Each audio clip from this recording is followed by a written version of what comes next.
In this video, I'll guide you through how to compare GitHub branches. Whether you're a seasoned developer or just getting started with GitHub, understanding how to compare branches is an essential skill. It enables you to track changes, review code, and ensure that everything is in order before merging your hard work into the main project. So, let's dive right in and make the process as smooth as possible. To begin, open your preferred web browser and navigate to your repository on github.com. This is where all the magic happens. Once you're on your repository's main page, you'll notice a menu bar running horizontally across the top. Click on the tab labeled Pull Requests. This tab is your gateway to managing the flow of changes and improvements in your repository. On the right-hand side of the Pull Requests page, there's a green button labeled New Pull Request. Go ahead and click on it. Now, don't worry about accidentally submitting something prematurely. Clicking this button won't instantly submit a pull request.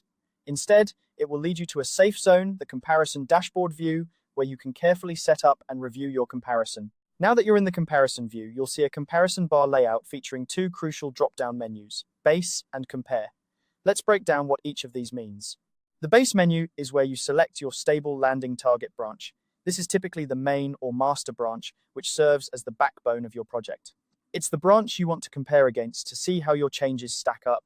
On the other hand, the Compare menu is where you choose the active feature branch you've been coding on. This might be something like feature API triggers or any other branch where you've been making recent changes. Essentially, you're saying, I want to see how my new work compares to the original. Once you've selected your branches in both the Base and Compare dropdowns, take a moment to review the results. This is where you'll see a detailed list of changes, including file modifications, additions, and deletions. It's an excellent opportunity to verify that everything looks as expected, ensuring that no unwanted changes sneak through. And that's it. You've successfully compared branches on GitHub. By following these steps, you can confidently track and manage changes in your projects, making collaboration and code review a much smoother process. Remember, this is a powerful tool to help you maintain code quality and facilitate team collaboration. If you found this guide helpful, don't forget to like and subscribe for more tutorials. Happy coding, and I'll see you in the next video.